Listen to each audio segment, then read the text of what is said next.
Bien, ya para terminar, entonces seguimos viendo las medidas que se tienen que aplicar para justamente que sea posible, para que sea real la vigencia del derecho humanitario. Tenemos ahora medidas también de control. Dentro de las disposiciones del derecho humanitario tenemos la figura de la potencia protectora.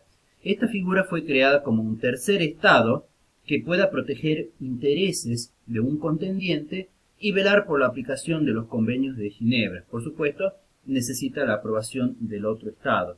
Esto en la realidad, digamos, ha tenido una aplicación, podemos decir, relativa, y más que todo, en algunas situaciones simplemente se le ha permitido al CEICER cumplir alguna de estas funciones. En el protocolo primero se reitera este sistema y también se crea una comisión internacional de investigación. Finalmente se encuentran también disposiciones con respecto a la obligación que tienen los estados de adoptar medidas de represión. Esto significa que los estados deben dictar normas, prever sanciones y aplicarlas, porque caso contrario serán pasibles de responsabilidad internacional. También acá dentro de estas disposiciones tenemos la tipificación de lo que se llaman los crímenes de guerra, que cometidos obviamente por personas que hayan tenido participación en los conflictos y que los estados tienen que reprimir, ya sea a los ejecutores o quienes dieron la orden. Y también ya en estas convenciones dentro del derecho internacional humanitario ya se preveía la regla de juzgar o de dar a juzgar a quien haya cometido dentro de uno de estos crímenes de guerra. Esta es una regla que también está contenida en el Estatuto de la Corte Penal Internacional. A partir de ahora entonces vamos a cambiar de tema y vamos a hablar sobre el movimiento de la Cruz Roja. Este va a tener su origen en lo que habíamos denominado anteriormente el CEICER, el Comité Internacional de la Cruz Roja. Va a surgir justamente en el año 1863 como un organismo de beneficencia creado por 5 suizos y cuyo mentor fue Henri Dunant. La función, digamos, de este CEICER va a surgir, podemos decir que la primera función o el primer objetivo que tendieron a proteger fue justamente lograr mejorar la situación, proteger a aquellos militares que hayan quedado heridos en el campo de batalla.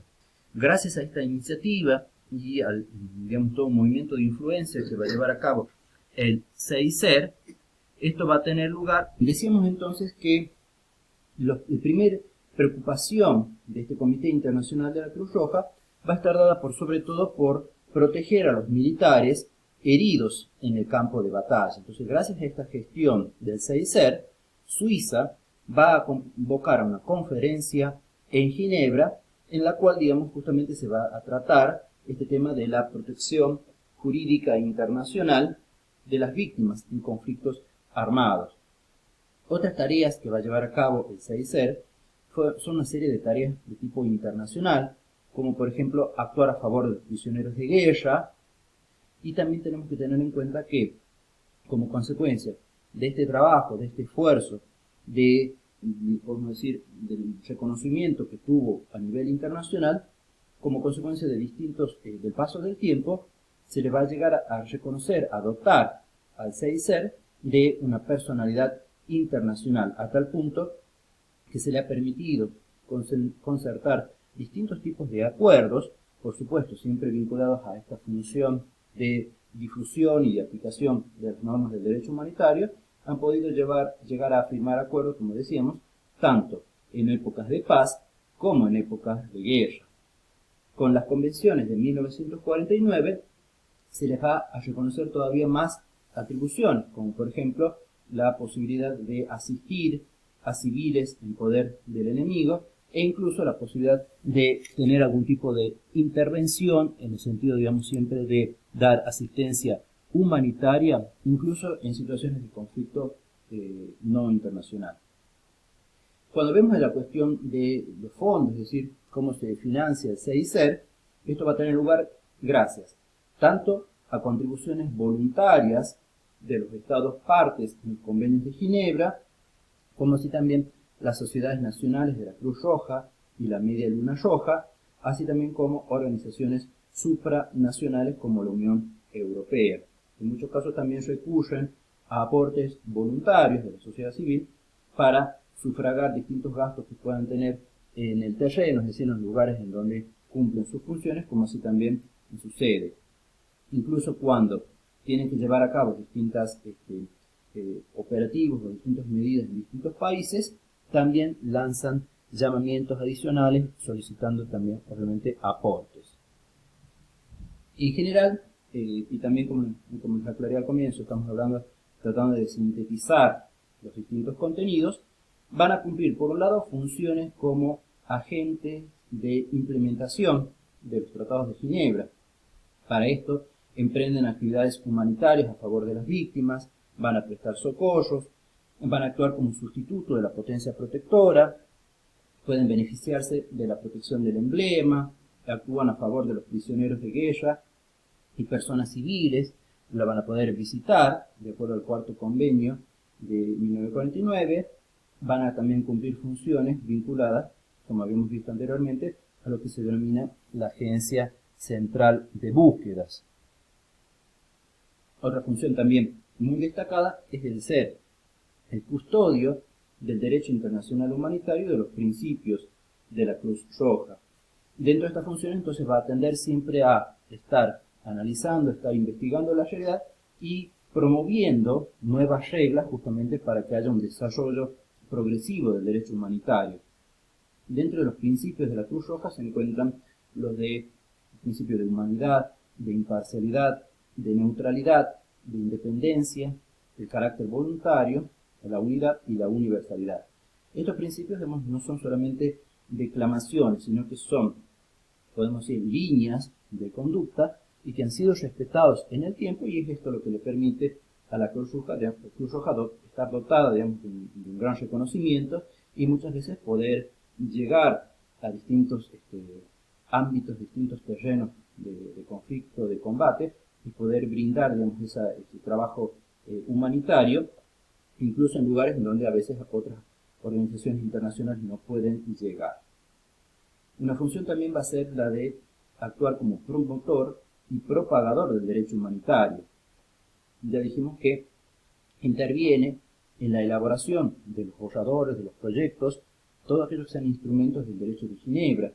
También prepara material de información, asesora a las sociedades nacionales de la Cruz Roja, también publica informes sobre las acciones de los gobiernos en distintos ámbitos, en distintos países, y muchas veces también organiza y participa en seminarios, siempre por supuesto vinculados al derecho humanitario. Finalmente, también se va a desempeñar como ejecutor de la acción internacional humanitaria por propia iniciativa. Entonces, en este punto, ofrece los servicios a los gobiernos indicando las categorías de víctimas y sus criterios. Obviamente los gobiernos no están obligados a aceptar, y este ofrecimiento, digamos, y este tipo de gestiones se hacen con total, digamos, confidencialidad y en secreto. Por ejemplo, el tipo de trabajo, el tipo de personas a quienes se puede llevar a cabo esta acción humanitaria, está el caso de los detenidos, por ejemplo, en situaciones de detenciones internas. Así, por ejemplo, el CICER actúa siempre que el Estado acepte y garantice que se va a poder ver a los detenidos, que van a poder tener contacto, entrevistarse libremente y que van a poder regresar el CICER a su sede, a su país, y hacer lista, transmitir mensajes a las familias de las personas que estén detenidas, etc. Como dijimos anteriormente, hay una obligación de confidencialidad del CICER, y esto es justamente lo que le garantiza, como dijimos antes, el hecho de que puedan cumplir funciones incluso en lugares muy conflictivos, de situacionalidades muy complejas. También en muchos casos esta acción humanitaria la llevan a cabo a pedido, y cuando un Estado propiamente lo solicita, y esto es aprobado por el CICER.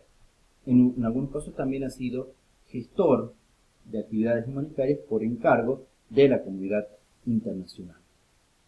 Ya para finalizar y en forma muy breve, vamos viendo algunos acciones que está teniendo el CEICER en distintas partes del mundo. Por ejemplo, en Sudán del Sur tiene un gran trabajo para ayudar a las comunidades afectadas por conflictos internos, facilita la reunificación de familias. Son países que han tenido luchas internas, de guerras civiles muy extensas, también con mucha situación de personas desplazadas. Visita lugares de detención, apoya a los hospitales y a los servicios de rehabilitación física y siempre promueve el respeto del derecho humanitario.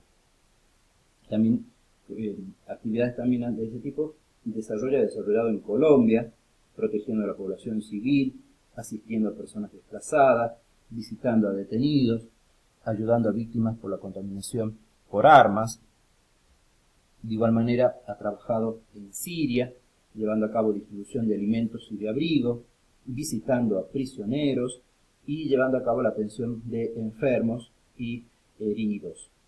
Y finalmente en Afganistán también protege a personas detenidas y les ayuda, digamos, a mantenerse en contacto con sus familiares. Entonces, de esta manera vemos cómo el CEICER, a lo largo, digamos, de tantos años de historia, ha podido, digamos, surgir y consolidarse como una organización muy importante, no solamente para el desarrollo, el surgimiento y el desarrollo y la consolidación del derecho humanitario, sino también para llevar a cabo acciones de tipo humanitario muy importantes y que muchas veces se han ido ampliando en el tiempo y ampliando sus funciones. Bien, de esta manera vamos a culminar.